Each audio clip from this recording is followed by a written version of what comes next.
Teste. Tá.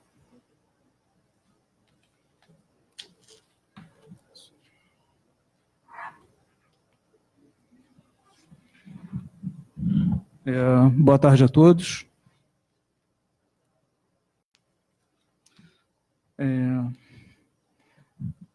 Meu nome é Rui Santos, eu sou da equipe de coordenação do CONARC, e na sequência dos eventos da terceira Semana Nacional de Arquivos, na nossa intenção agora é apresentar os projetos sob responsabilidade do Arquivo Nacional, que integram os trabalhos da Coluso, a Comissão Luso-Brasileira para a Salvaguarda e Divulgação do Patrimônio Documental, um importante protocolo entre Brasil e Portugal, em vigência desde 96, quando foi criada a seção brasileira. Eu vou fazer uma breve introdução, um breve histórico, para contextualização do que é a Coluso. Antes disso, vou apresentar as minhas colegas do meu lado. Para mim, quero dizer para vocês que, para mim, é um privilégio integrar esse esforço, participar desses trabalhos, dessas atividades, fazer parte da equipe do Arquivo Nacional, uma equipe bastante competente e muito dedicada ao que faz. Do meu lado direito aqui, a Sheila. A Sheila é arquivista, é líder de processamento, da equipe de processamento técnico de documentos do Executivo e Legislativo, a nossa CODE, aqui do Arquivo Nacional. Ela e a equipe dela estão responsáveis pelo projeto Organização Coleção Negócios de Portugal e tratamento do acervo da Casa dos Contos, dois importantes projetos, esse em fase de estudos e pesquisa. Tá? Muito obrigado, Sheila. Aqui do meu lado esquerdo, a Cláudia Raimann. Cláudia é historiadora, doutora em História, pesquisadora do Arquivo Nacional, da COPED, nossa COPED, Coordenação de Pesquisa, Difusão e Documentação, e responsável pelo projeto, nesse momento, as redes do Império Ultramarino Português, séculos 17 a 19. Ambos os projetos foram aprovados no início desse ano pela seção brasileira da Coluso. Os projetos passam por avaliação anual e a última reunião foi em fevereiro desse ano. Bom, vou fazer uma rápida introdução.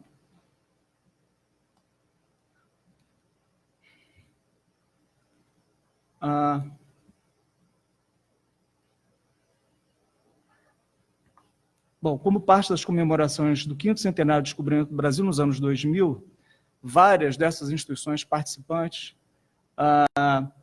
daquele momento histórico se movimentaram no sentido de participar desses programas e eventos a serem desenvolvidos em consonância com essas comemorações. Dentre tais iniciativas, merece o destaque exatamente esse protocolo firmado entre o Brasil, o governo do Brasil, o governo de Portugal, em 16 de agosto de 95. O objetivo é estimular a permuta das informações contidas nos acervos arquivísticos, dos documentos de interesse mútuo, de real interesse para ambos os países, sob a guarda de cada um deles. O referido protocolo tem por finalidade, o grande objetivo é estimular exatamente a permuta dessas informações, incentivando a organização, a inventariação de fundos documentais, com foco permanente no conteúdo, sim, como disse antes, de relevância histórica para os propósitos do protocolo, e que tenham realmente objeto documentos de interesse comum a ambos os países.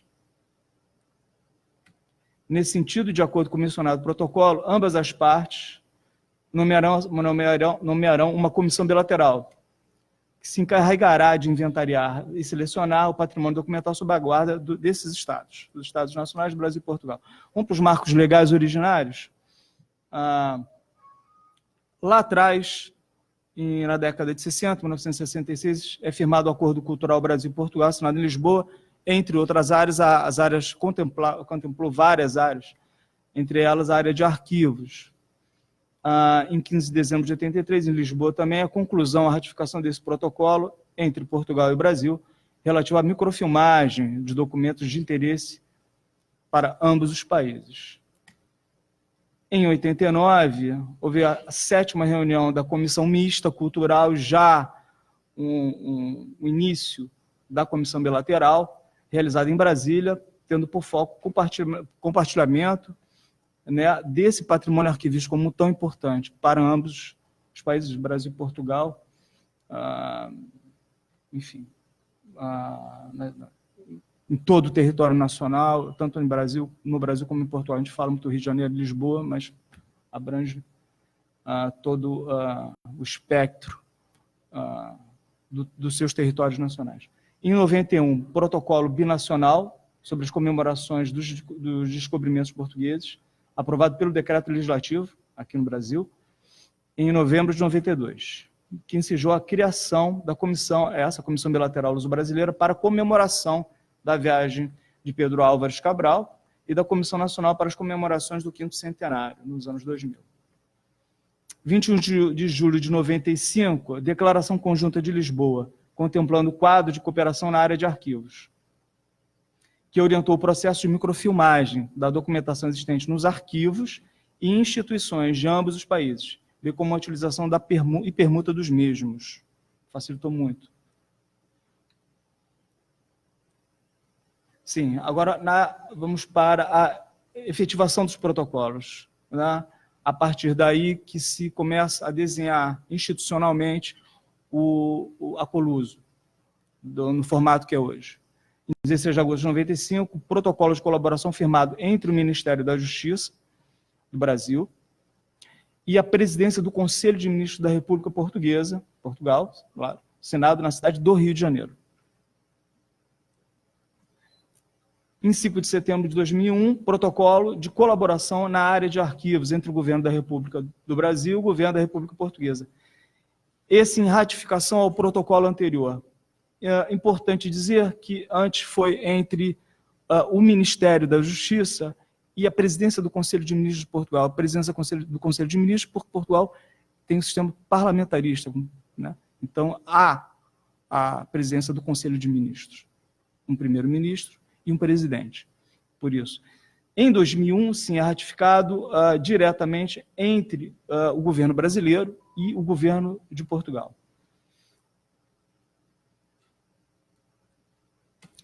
Em 95, também uma portaria muito importante, estabelece o CONARC como órgão executor do protocolo, né? O CONARC, então, é um órgão colegiado, um Conselho Federal colegiado, vinculado ao Arquivo Nacional, né? Criado pela Lei 8.159, chamada Lei de Arquivos, que é responsável pela definição da Política Nacional de Arquivos. Essa portaria foi ratificada posteriormente por portaria da Casa Civil, em 2002. Então, estabelece aí o CONARC como órgão executor, né? O CONARC como órgão definidor da Política Nacional de Arquivos em toda a sua esfera de competência. Em 96, a portaria número 12, aí sim criada de conformidade com o disposto no protocolo de colaboração, referido anteriormente, é criada a seção brasileira da Comissão Bilateral. Tá? Passou a ser designada aí de Comissão Luso-Brasileira para a Salvaguarda e Divulgação do Patrimônio Documental, COLUSO, configurada em 2 seções, uma brasileira e uma portuguesa. Vou tentar ser rápido, senão o tempo passa. Essas sessões se reúnem periodicamente para fazer o balanço das atividades. A última reunião foi realizada em 2014 em Lisboa e Évora, a anterior a essa, aqui no Brasil, em 2010, de grande sucesso. Realmente foi muito importante, porque são nessas reuniões que são organizados a documentação produzida em ambos os países. Em outubro de 97, de forma a intensificar o cumprimento do referido protocolo, foi assinado e implementado o plano, sim, muito importante, Uso Brasileiro de Microfilmagem, no qual os países trocariam por meio de rolos de microfilmes, né, todos esse conjunto de documentos. Isso aí proporcionou, quer dizer, além da permitir a pesquisa em fontes documentais, que antes demandava o deslocamento, né, pesquisadores saindo daqui para Portugal e de Portugal para o Brasil, isso facilitou muito.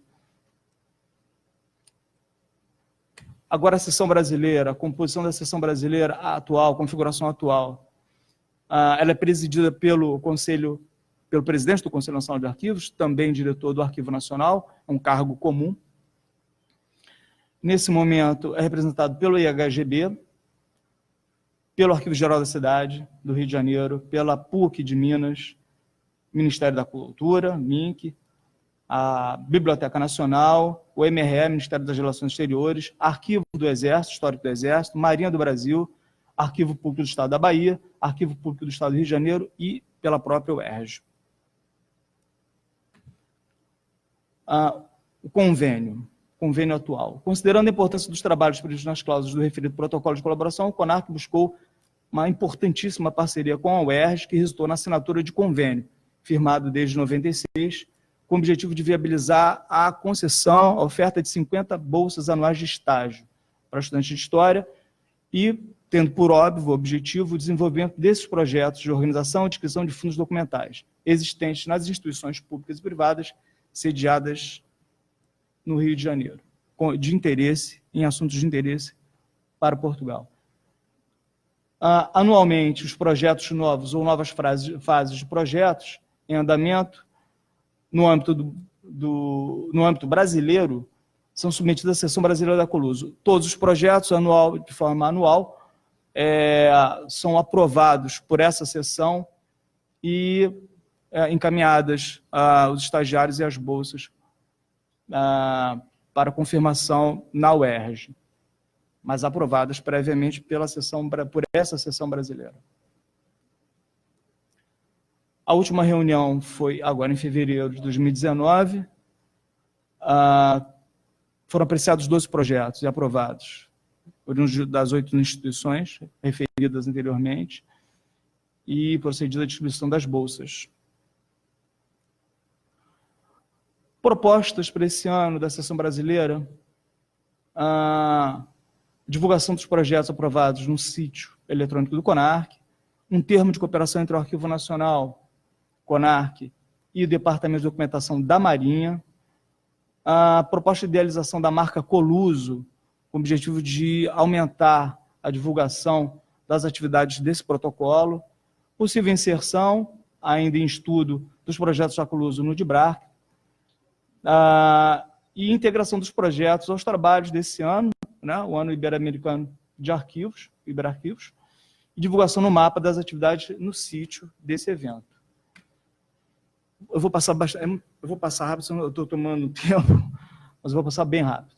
Aqui são os projetos atuais que foram aprovados, projetos em curso em 2019, do Arquivo Nacional, aqui da Cláudia, Redes do Império Ultramarino Português, módulo 2. Ela vai, consequentemente, em seguida apresentar. Da Sheila, a Organização Coleção Negócios de Portugal e tratamento do acervo da Casa dos Contos. Das outras instituições, Marinha,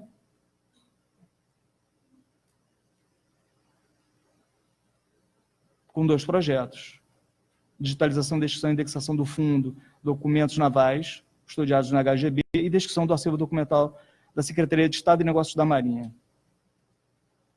Arquivo Geral da Cidade, projeto Presença Portuguesa da Documentação da Municipalidade de Carioca, 1822 e 1960. E outro projeto, Informações Compartilhadas, o acervo da Câmara Municipal do Rio de Janeiro, em diálogo com o Império Ultramarino Português, com 6 estagiários. Arquivo Histórico do Exército, tratamento das coleções referentes aos códices militares do Império Português. Arquivo Público do Estado do Rio de Janeiro, tratamento técnico do acervo da Presidência do Estado do Rio de Janeiro, Presidência de Estado do Rio de Janeiro, e o projeto Migrantes no Estado do Rio de Janeiro, fase 7. BN, Biblioteca Nacional, documentos biográficos, o retrato da vida cotidiana do Império, modo, graças e ordens honoríficas, Museu Histórico Nacional, tratamento técnico do arquivo do Colégio de Armas e Consulta Heráldica do Brasil. O IHGB, arranjo e descrição do Fundo Conde das Galveias, o projeto. E o segundo projeto, arranjo e descrição do Fundo da Família de César de Menezes. Obrigado.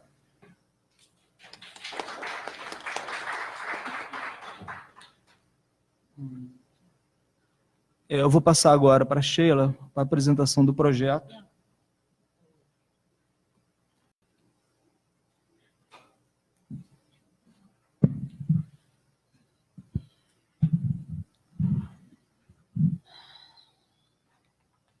Boa tarde. Ele já me apresentou, né? Sou Sheila. Eu trabalho na equipe do Executivo, né? Equipe de processamento técnico dos documentos do Executivo, escritos do Executivo Legislativo desde 2009. Eu estou há 10 anos na equipe e há 1 ano e algum tempinho eu estou como líder da equipe do Executivo. Então, a gente veio aqui apresentar a coleção Negócios de Portugal.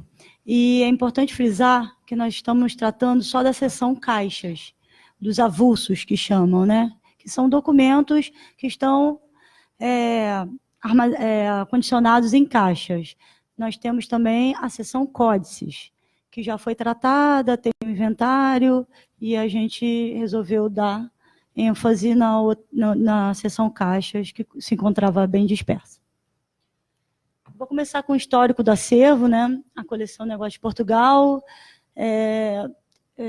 conhecida, né, pelos pesquisadores do Arquivo Nacional, desde que o Arquivo Nacional é Arquivo Nacional. Então, ele entrou, né, no Brasil, veio com a Corte Portuguesa em 1808, e também faz parte da documentação, enquanto a Corte esteve aqui, até 1821, documentos trocados com Dom João VI, enquanto ele esteve aqui. Aí tá, é o segundo slide.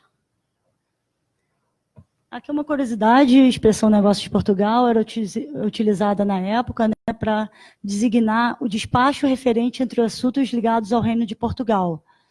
Então, Portugal, ele tinha assuntos com as colônias dele, e tudo que era referido ao tratamento com as colônias dele, eles chamavam de Negócios de Portugal, que eram os negócios que eles tinham com a colônia. Mais baixo? Passa aí? Não, a Bianca está lá. Obrigada. Vai até mais fácil.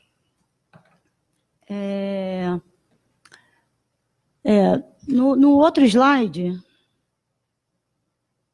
da inspeção, ainda tem que os documentos foram transferidos, né, do Ministério do Império, que antes era Ministério do Reino. Então, foi transferido para o Arquivo Nacional, que na época chamava Arquivo Público do Império, em data que a gente não conseguiram remontar essa data que foi recolhida ao Arquivo Nacional. Se estima que foi desde que foi criado, em 1838. Depois dessa documentação aqui no Arquivo Nacional, já recolhida, essa documentação foi acrescida com mais documentação que já tinha aqui de Portugal, de outros fundos, de outras secretarias, de outros assuntos referentes a Portugal. Então, essa documentação foi, ao longo do tempo, acrescida de documentos, fora essa que veio com o Dom João, acrescida e retirada documentos dela ao longo do tempo. Pode passar. O conteúdo, né, desse acervo, que compreende a data de 1586 a 1851, predominando, né, de 1790 a 1821, são as espécies de ofícios e contas dos governadores do reino, que as contas dos governadores do reino são as contas que as juntas regenciais lá em Portugal mandavam para Dom João sobre as colônias que ele tinha. Então, ele estava aqui no Brasil, os governadores lá das juntas regenciais mandavam as contas reportando o que estava acontecendo nas colônias de Portugal, e com a correspondência trocada com ele. Requerimentos e consultas encaminhadas aos órgãos de governo central sediados no Rio de Janeiro, né, que fazia parte das contas, correspondência de ministros, diplomatas e governantes europeus e anexos diversos. Aí a gente vai entrar no tratamento de arquivístico, né? Na década de 40,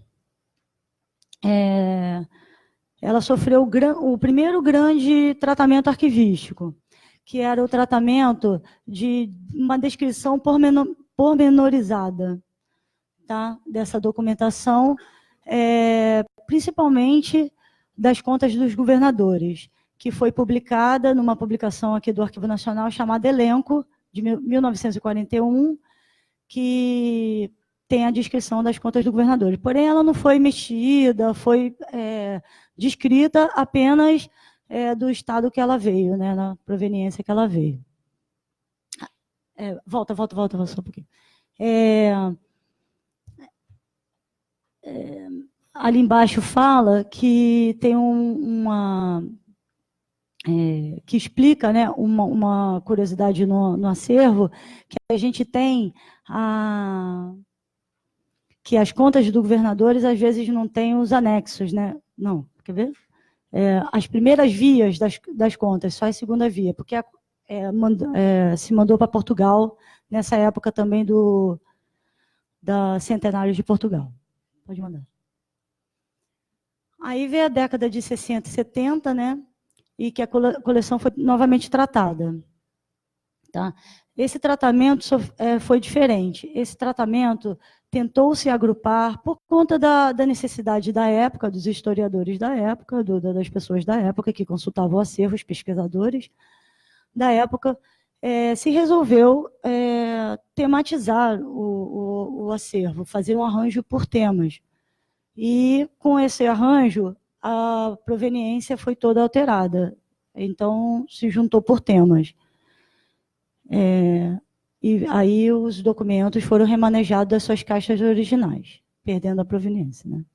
Na década de 80, houve mais uma tentativa, né, de ordenar a coleção, baseando-se na organização feita de 40, inicialmente. O objetivo era reordenar os documentos dentro da caixa, do jeito que vieram, anotando as ausências percebidas, reordenando os documentos dentro da caixa. Desculpa. Só que desculpa, gente, estou um pouco nervosa. Esse tratamento de 80, ele não conseguiu, por vários motivos, né? Ele não conseguiu se concluir.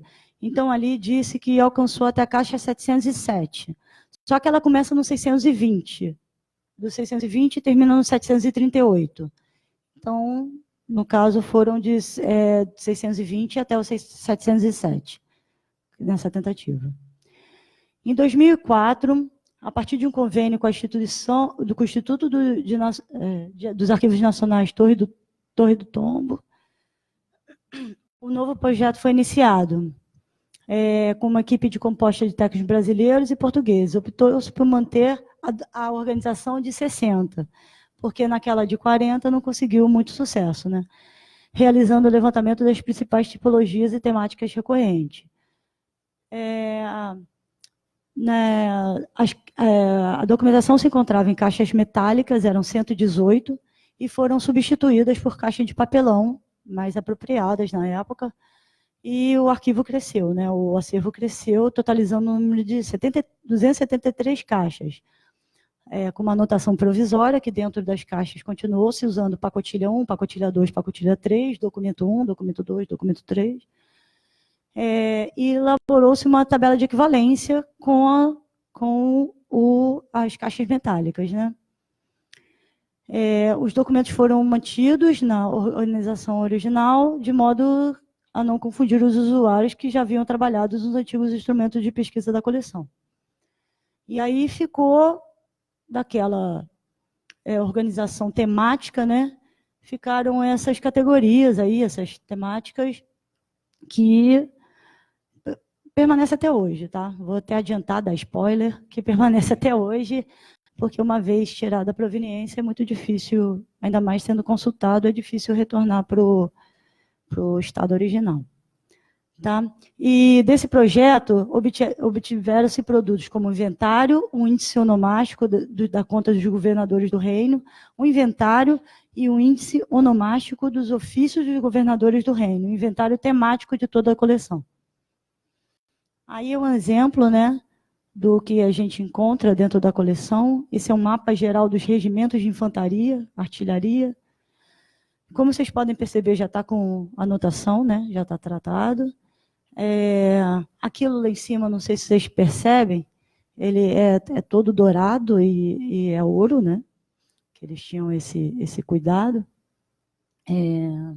Aí, em 2006, a saga continua, iniciou-se uma nova fase do projeto, de 4 meses. Daí, com a contratação de 5 técnicos que realizaram a descrição da série Arquitetura e Correspondência. E no último trimestre de 2006 foi formada uma nova equipe composta por servidores e optou-se por dar continuidade à descrição da série Correspondência. No ano seguinte, não foi possível prosseguir com a descrição de documentos do negócio de Portugal. De novo, se parou o tratamento e ficou anos sem se tratar. Em 2010, que começa o tratamento que a gente segue até hoje, né? Esse 2010 culminou um produto da 1808, fez aniversário da vinda de Dom João da corte, né, para o Brasil, e se achou apresentar esse projeto para o ADAI, né, que é um programa de apoio e desenvolvimento dos arquivos ibero-americanos, hoje chamado Ibero-Arquivos, com o objetivo de dar continuação, identificar todo o acervo da seção avulsos, né? Todo o acervo da seção caixas. Né? E esse projeto foi dividido em 2 fases, que dava conta de fazer tudo mesmo. Tudo que a gente precisava fazer, a gente iria fazer com esse projeto, que tem essa primeira fase e segunda fase. Ali, outro exemplo de documentação é uma documentação criptografada, que era no tempo da guerra, que tinha lá. Tem um texto e tem uma criptografia ali embaixo. Porém, né, por motivos, essa verba do ADAI ela nunca foi repassada para o Arquivo Nacional e a gente não conseguiu dar continuidade a esse projeto. Porém, em 2011 e 2012, a gente conseguiu, com 2 servidores e alguns estagiários bolsistas da CETREINA, tentar, né, continuar com este projeto, que era para ser com dinheiro da DAE, contratação, enfim, com 2 servidores da casa, mais alguns estagiários, eu acho que 2 ou 3, para fazer esse tanto de atividades, né, que vocês estão lendo aqui. Então, aí foi interrompido em 2014, com a saída desses 2 servidores, e com outros empecilhos, né, institucionais. Em 2018, no meados de 2018, os estagiários do CETREINA voltaram para o executivo, os bolsistas, né? Daí se ratificou, né, o projeto de 2010, se fez outro projeto a partir do projeto 2010, de pegar o que já tinha sido feito e dar continuidade para aquilo, após estudo, revisões de tratamentos anteriores, análise situacional do acervo, optou-se por manter a metodologia utilizada. Aí, daquele universo de 273 caixas, 116 estavam total ou parcialmente não descritas e 157 precisavam ser conferidas. Bom, a equipe formada para a execução das atividades é composta por 6 bolsistas e mais 5 técnicos da equipe de processamento técnico, tá? E as atividades são essas. Daquela atividade que vocês viram lá em 2010, a única que não é contemplada nesse momento desse tratamento de 2018 é a inserção em base de dados. O que a gente vai produzir é um instrumento de pesquisa provisório com provisão, com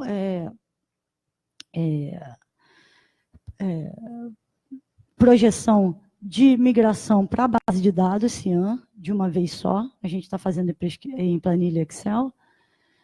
E atualmente, 227 caixas já foram descritas, conferidas e notadas. Desse total, 210 foram remanejadas para uma nova caixa alcalina, que está ali do lado, né? Etiquetada, seguindo a nova notação atribuída. E após essa conclusão, que agora é em julho, né, de 2019, o conjunto documental receberá um instrumento de pesquisa provisória e seguirá para a área de preservação, para tratamento de higienização, restauração e conservação e reformatação digital, para poder anexar na base de dados. É isso. Muito obrigada.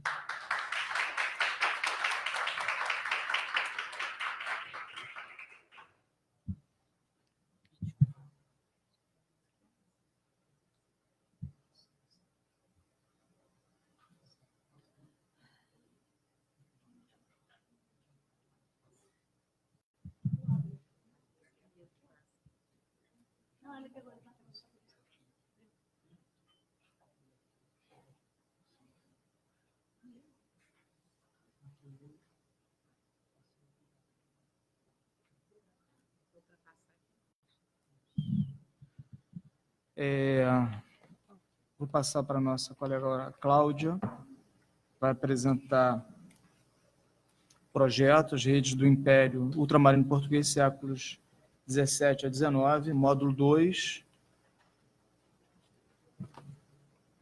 feitiçaria e inquisição, agentes da colônia, os censos, as tropas da deserção, organização militar na América Portuguesa e tecidos do Império, usos e trocas. É isso, Cláudio? Falta alguma coisa? Não, eu vou falar de uma maneira mais geral. Ok. Precisa do microfone? Boa tarde a todos. Primeiro, antes de tudo, queria agradecer ao CONARC pelo convite. É um prazer também participar daqui com a Sheila. Nós fazemos parte de um grupo que torna a vida dela mais difícil, porque a gente toda hora quer ver uma série de documentos que eles estão tratando, enfim, mas eu acho que é um diálogo bastante interessante. A coleção Negócios de Portugal, vou até adiantar um pouco, mas só fazendo um comentário, nós começamos a trabalhar para a base de dados, roteiro de fontes do Arquivo Nacional, antes do ano 2000, quando nem havia começado esse tratamento. Aí, quando se deu início ao tratamento, eu tenho a dizer que em nada nos atrapalhou a equivalência perfeita, a gente chega aos documentos, então, também agradecer o ótimo trabalho que é feito. Essa é a tela de abertura do site, o Arquivo Nacional História Luso Brasileira. É a nova cara dele desde o ano passado, porque antes a gente desenvolvia ele em outro software, aí migrou para o Joomla. E eu convido todos a visitarem, nós temos depoimentos de pesquisadores falando da importância desse trabalho para suas pesquisas, como eles tiveram contato com o site, e o potencial. Então, por exemplo, o Aloysio Lessa, que foi ganhador do Prêmio Arquivo Nacional de Pesquisa 2017, se valeu enormemente da pesquisa dele sobre deserção, sobre desterro, enfim, sobre exílio, e isso está no acervo que é trabalhado pelo portal. E nós aqui tem uma das últimas sessões que nós publicamos, né, que é Imprensa, Jornais e Pasquins, e tem aí o endereço, mas eu vou seguir com a nossa apresentação para falar um pouco sobre o acervo, né? A Sheila falou dessa coleção que é, enfim, né, um pouco joia da coroa aqui, que é na verdade, eu acho que é uma coleção formada de fundos, né? Porque internamente é que se organizam os fundos. É muito importante para uma série de projetos de pesquisa já desenvolvidos ao longo do tempo, então, nesse sentido também, mais uma vez, a importância de se preservar essa equivalência, porque não são poucas as dissertações, teses, livros que se publicaram a partir desse acervo, né? Eu acho que, se muitos conhecem o acervo do Arquivo Nacional para o que a gente chama uma história luso-brasileira, que, em termos de recorte temporal, né, iria do final do século XVI às primeiras décadas do século XIX, sempre é interessante passar um pouco o que a gente entende por esse acervo, porque é sempre uma construção, é sempre uma conceituação, né? Tanto do ponto de vista do que é uma história luso-brasileira, né, que a gente não vai ter tempo aqui de repassar, mas que, obviamente, é um produto de uma discussão historiográfica, que é atravessado por uma série de outras discussões, tem uma dimensão de projeto, né? Uma história luso-brasileira sempre nos remete à ideia de um projeto luso-brasileiro de final do século XVIII, mas que nós achamos que era o conceito, o termo mais abrangente, talvez poderia ser uma história atlântica, mas envolve também a Europa moderna, a história interna de Portugal, da Península Ibérica e também, obviamente, do Império Ultramarino, né, onde o Brasil tem necessariamente um destaque, que seria a América Portuguesa, então, né, para não ser acusada de usar o termo Brasil, mas, obviamente, também pega a Ásia, a África e essas relações que não se referem apenas ao que seria a clássica ideia de uma relação colônia-metrópole, mas que tem uma série de transversalidades e relações, por exemplo, entre a América Portuguesa e Angola, né? Quer dizer, nesse sentido, não só o acervo nos dá a ver essa configuração, mas é claro que é o próprio tratamento que a gente dá na escolha dos temas, né, nas sessões que nós propomos no site, e até a maneira como nós anteriormente aplicamos de escritores, né, esse acervo para a base de dados desenvolvida, que também mostram essas abordagens e que procuram contemplar as diversas linhas de pesquisa historiográficas e que podem contemplar as mais recentes, né, propostas de pesquisa. Bem, eu fiz alguns slides, mas que, na verdade, enfim, né, são só algumas ideias da vastidão desse acervo e que mais do que justificam que a gente, há cerca de 20 anos, desenvolva essa linha de pesquisa com uma série de produtos, né? Então, os principais fundos seriam a Secretaria de Estado do Brasil, isso que se conhece como diversos códices, diversas caixas, que tem toda uma história arquivística, acho que é importante, né? A gente sempre lembrar que o que está nos arquivos também é a própria história da historiografia e da arquivologia, né? Então, a maneira como se pensava em documentos históricos, documentos administrativos, né? A gente, obviamente, lê isso na própria organização, naquilo que permanece, né? E que faz parte, enfim, da própria história do Arquivo Nacional e dos acervos arquivísticos, que, obviamente, não se iniciam aqui, né? Passando por negócios de Portugal, isso chama-se de vice-reinado, que, obviamente, também é uma ideia de coleção, porque o Brasil não era um vice-reinado, apesar de ter vice-reis. Alfândega da Bahia, tesouraria, juntas de fazenda, governos das capitanias, relação da Bahia, né, e ofícios de notas, e é interessante notar como isso, de alguma maneira, acompanha as preocupações que vão seguindo na própria relação da metrópole com suas colônias. Quer dizer, primeiramente, você tem muita questão das terras, da defesa, né, e depois essa administração vai se complexificar, e isso você consegue ver na documentação, até que você chega em discussões que envolvem a história das ideias, né, do ensino, da instrução, as reformas já em meados do século XVIII, e uma série de questões sociais e culturais, né, e a relação entre esses grupos.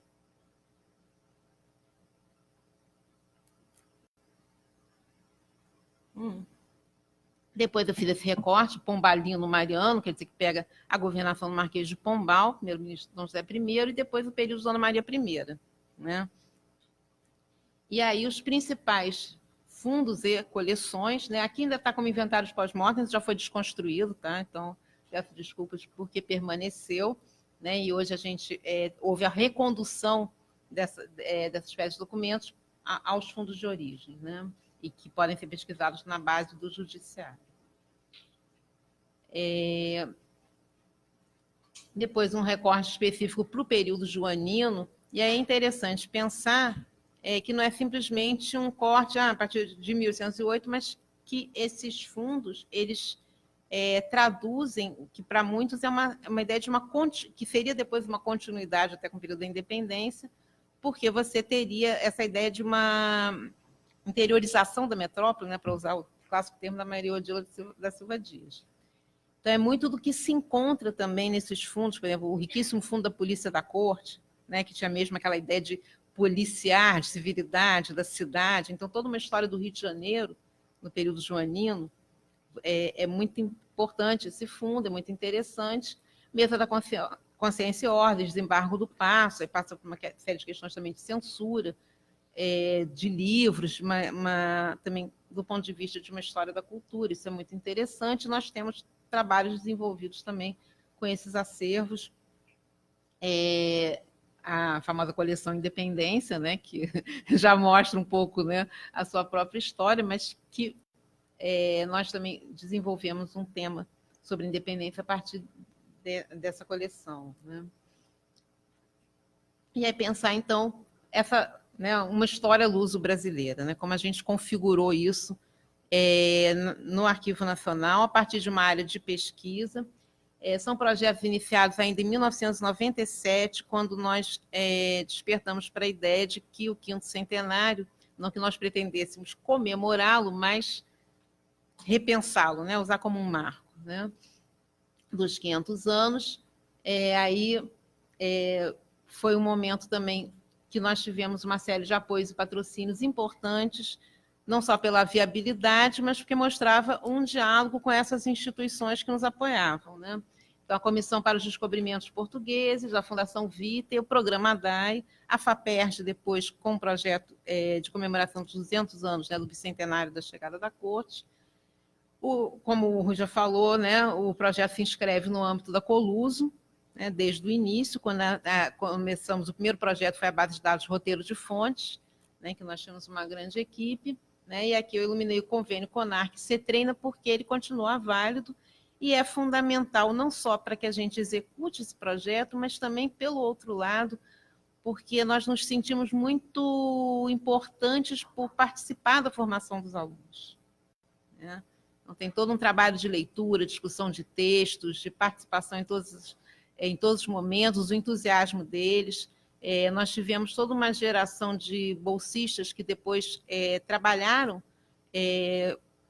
seus objetos para dissertação e tese a partir do que eles tinham pesquisado. Hoje são professores universitários e mantêm esse diálogo com a gente. Então, é uma longa história que também é um retorno muito grande.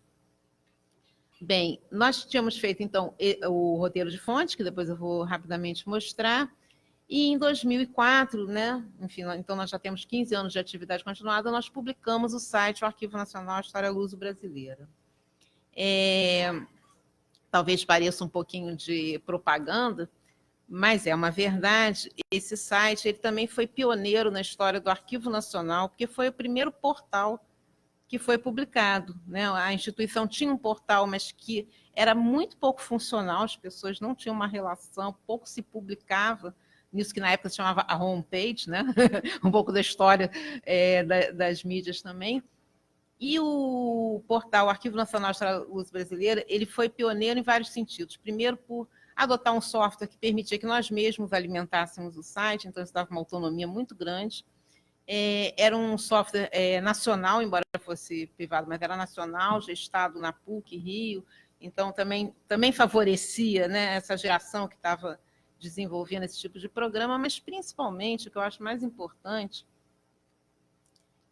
é que era uma linguagem pioneira, né? Então, é muito interessante pensar que a gente estava escolhendo, saindo do nosso formato tradicional, e que a academia também nos condiciona muito, que era a ideia do livro, né? Sim?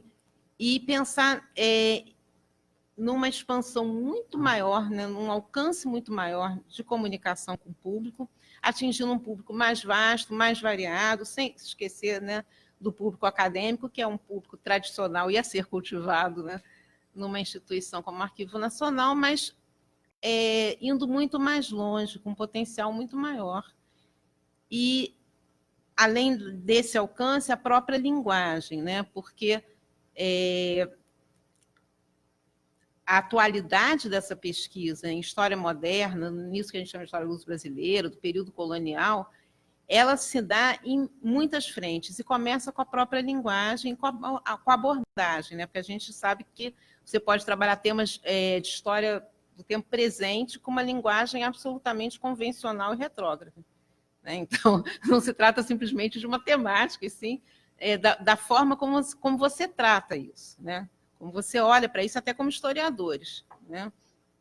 Tendo sempre à frente a ideia de que escrever história é um problema, que trata-se de uma construção intelectual, que não existe uma transparência com a realidade, né? E remar contra essa ideia de, enfim, uma maré, essa maré, né, do que parece mais lógico, linear e consecutivo, né?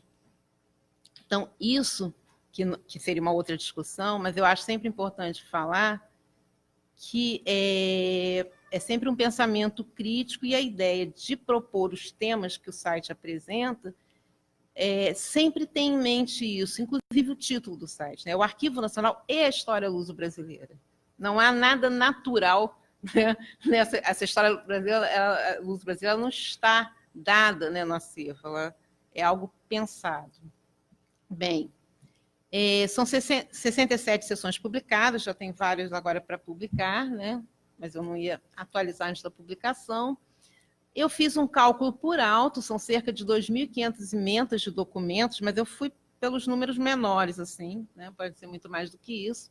Cerca também de 260 matérias, salas de aula, que eu vou explicar o que são, mas todo o tema tem uma seção sala de aula correspondente, que são documentos transcritos com grafia modernizada para se difundir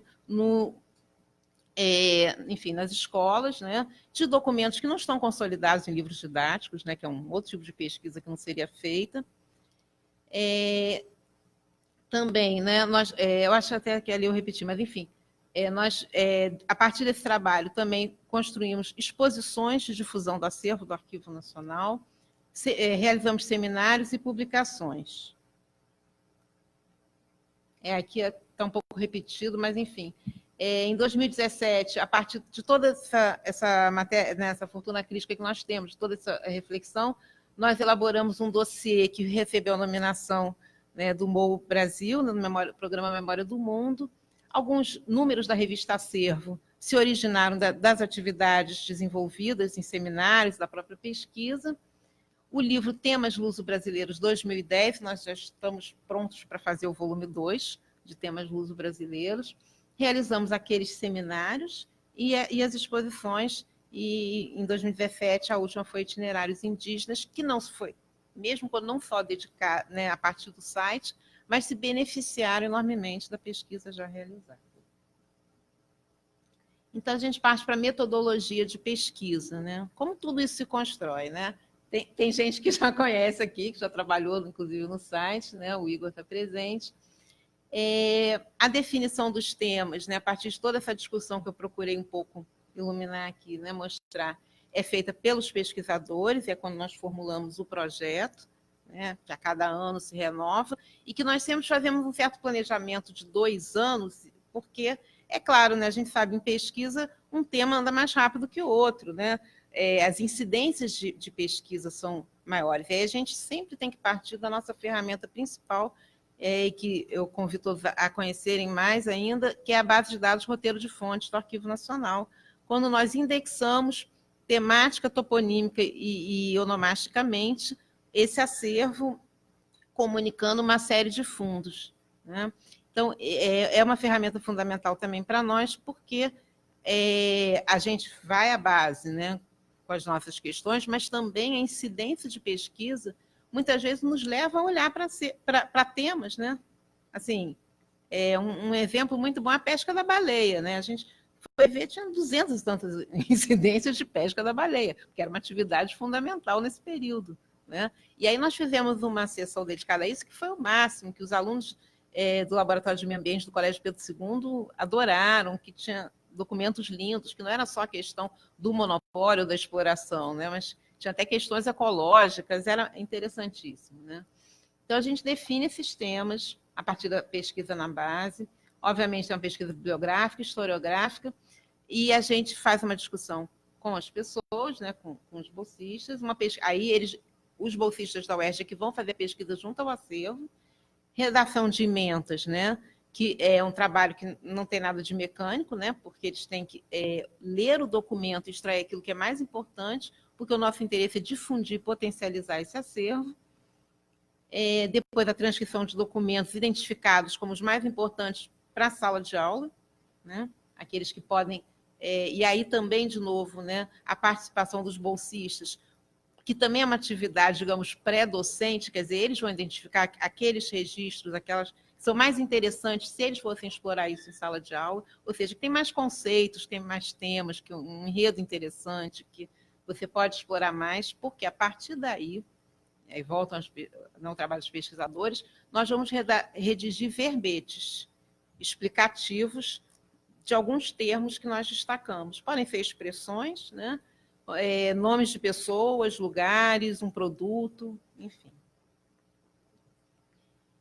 A redação do comentário, que é feita ou por nós, mas de preferência por pesquisadores convidados, e a gente sempre tem tido sucesso nessas propostas. Depois, sugestões bibliográficas e a pesquisa de imagens, né? Então, esse é o roteiro de fontes, né? Alguns números que dão a ideia do potencial de pesquisa e o endereço, né?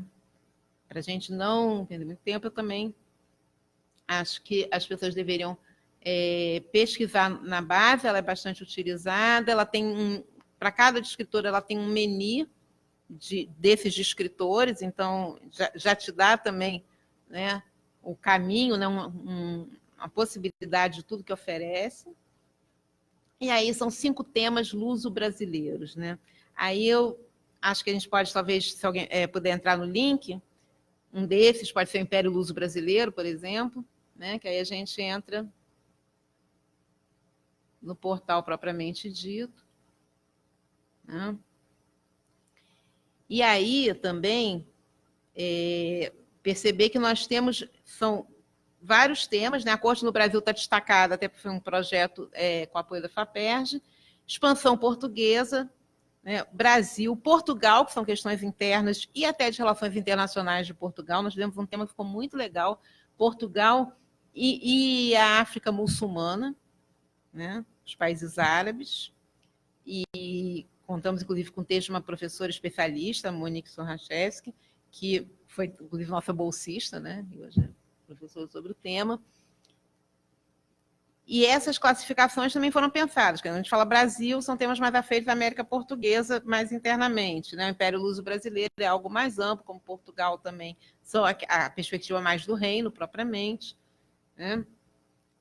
E vamos desenvolvendo temas que tanto contemplam, muitas vezes, uma história mais política, né, de algum movimento, certamente a questão da escravidão, do tráfico, de grupos presentes aqui, ou até recortes conceituais, como a geração de 1790, quando nós exploramos Cairu, José Bonifácio, enfim, né, esses ilustrados, Dom Rodrigo Souza Coutinho, que é um personagem dos mais importantes, e, da mesma maneira, temas, como eu disse, que são outras abordagens, né, que são transversais, tem a ver com uma composição social, com a criação de categorias, né, obviamente. Então, órfãos expostos no Império Luso-Brasileiro, como nós exploramos a questão da conceituação, mulatos, pardos, vamos ter a questão das mulheres, né, os próximos temas publicados. Algumas questões também, obviamente, talvez mais afeitas à história econômica ou ao pensamento econômico, né? Na questão da agricultura, riqueza do império, foi muita questão da fisiocracia. Imprensa, jornais e pasquins foi algo muito interessante, que daria uma ótima discussão, porque, inclusive, mostra como, em meio a todos esses manuscritos, você encontra muitos impressos. tanto porque anexavam jornais na própria correspondência, quanto porque jornais eram simplesmente reproduzidos, né, quase um clipping, né? Fazia-se o resumo das notícias. Também tem toda a questão de uma certa questão sediciosa, dos pasquins, etc. E nós também tivemos a colaboração de uma pesquisadora, né? Se puder voltar para a apresentação. Isso. Então, eu estava falando um pouco dessa diversidade dos temas. Bom, são 67 sessões até agora, então não vou poder descrever tudo, mas essa perspectiva dos produtos também se mostrou bastante fecunda, né? Nós começamos a puxar assim, café, açúcar, né? Tem uma sessão muito interessante, uma sociedade do açúcar, né, que foi desenvolvida pela Renata William, nossa colega que hoje está numa licença para o doutorado. E aí falar um pouco para a Sheila essa questão das caixas, dos avulsos, me lembrou muito Afonso Carlos Marques dos Santos, que falava a vida da colônia pulsa nos avulsos, né? Porque a documentação dos códices, dos registros, é interessantíssima, naturalmente, mas ela se eu pudesse dizer, uma coisa que segue mais a formalidade do registro, né? Embora a correspondência seja riquíssima, né? Também, até porque muitas vezes esses códices são encadernados, né? Então, originalmente não eram os registros autênticos. Mas essa questão das caixas, ela tem uma peculiaridade, né? Ela tem um perfil próprio.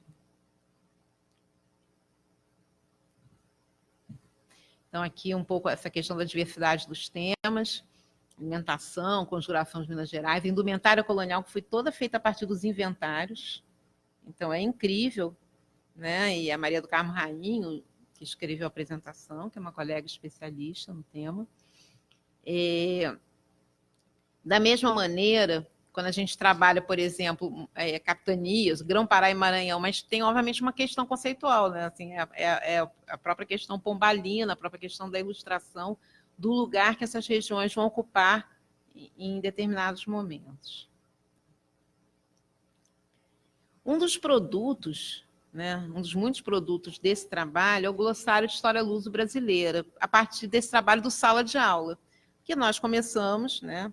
E aí tem que entender que são muitos anos, né, dessa atividade. Então, aos poucos, nós fomos realizando o significado de determinadas atividades. Então, quando nós fizemos os verbetes, a partir desses documentos transcritos, num dado momento, a gente viu que eles podiam ter uma autonomia, né? Além deles falarem daquele documento, né, Marquês de Lavradio, o açúcar, um instrumento musical, o que seja, um produto, nós percebemos que isso forma um glossário de história colonial no acervo do Arquivo Nacional. Então, nós estamos, aos poucos, fazendo uma grande revisão, são cerca de 1.000 e tantos verbetes.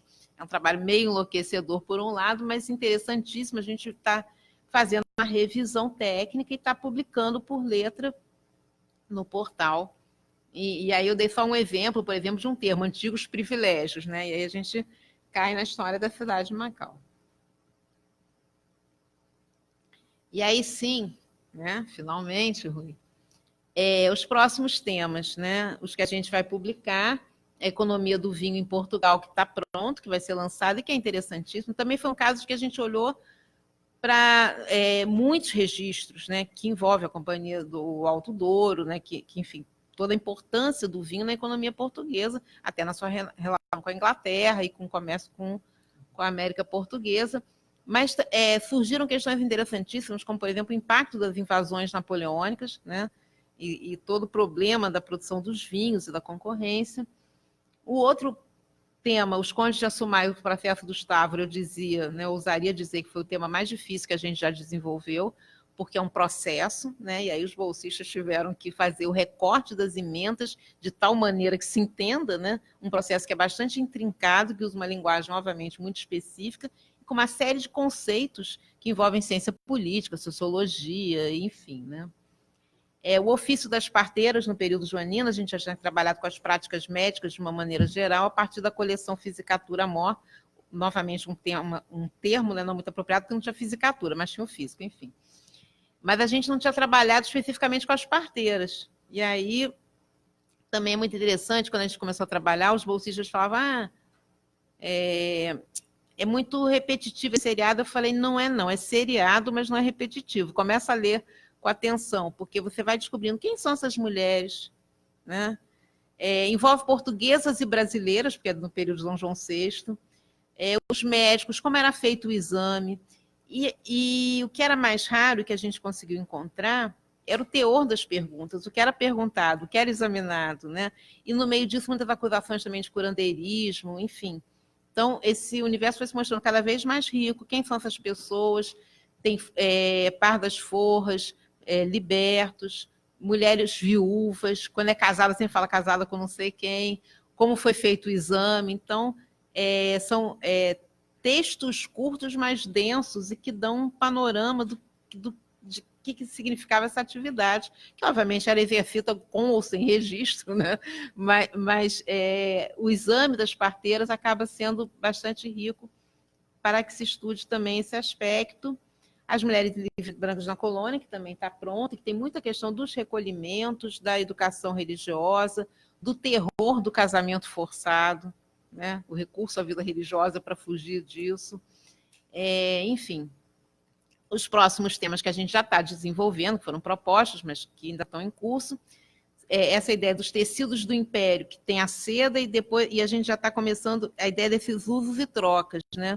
E também é um acervo incrível, que no negócio de Portugal a gente achou até as amostras de pano, né, colados no documento, né?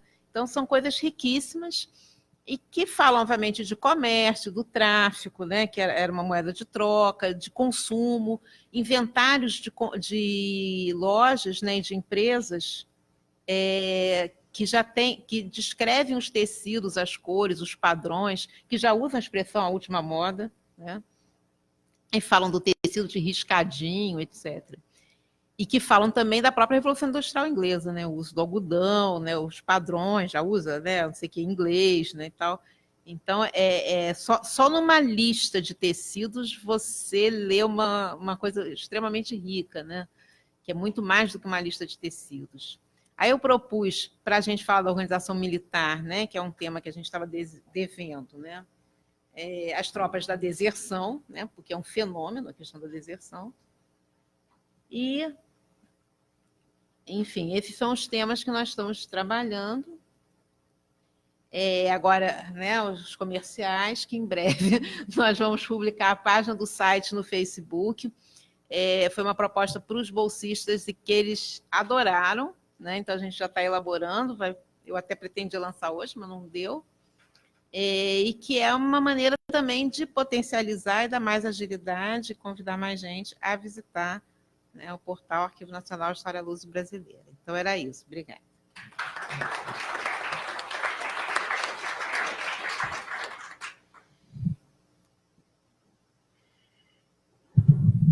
Bom, pelo curto espaço de tempo, eu espero que as expectativas de vocês tenham sido atendidas. De qualquer forma, vocês podem buscar maiores informações no sítio do CONARC e do Arquivo Nacional. E nós estamos à disposição para fornecer as informações que vocês quiserem, ou enviar e-mails também. Oi? Um pouquinho. Eu queria agradecer à nova diretora do Arquivo Nacional e presidente do CONARC, Neide Sordi, pela disponibilidade e apoio aos assuntos do Conselho, do CONARC, entre eles o Acoluso. Queria agradecer à equipe de coordenação do CONARC, ao coordenador Carlos Gittadi, também pelo seu empenho aos trabalhos da coordenação, ao Márcio, que está ali no computador, veio trabalhar recentemente conosco, ao Marcos Barreto, que não está presente, e a Nadir.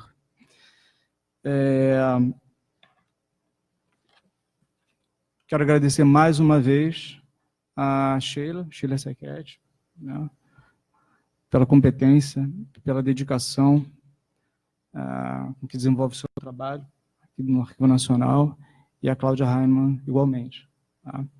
É um privilégio fazer parte dessa grande equipe do Arquivo Nacional. Tá bom? Muito obrigado a todos. Boa tarde.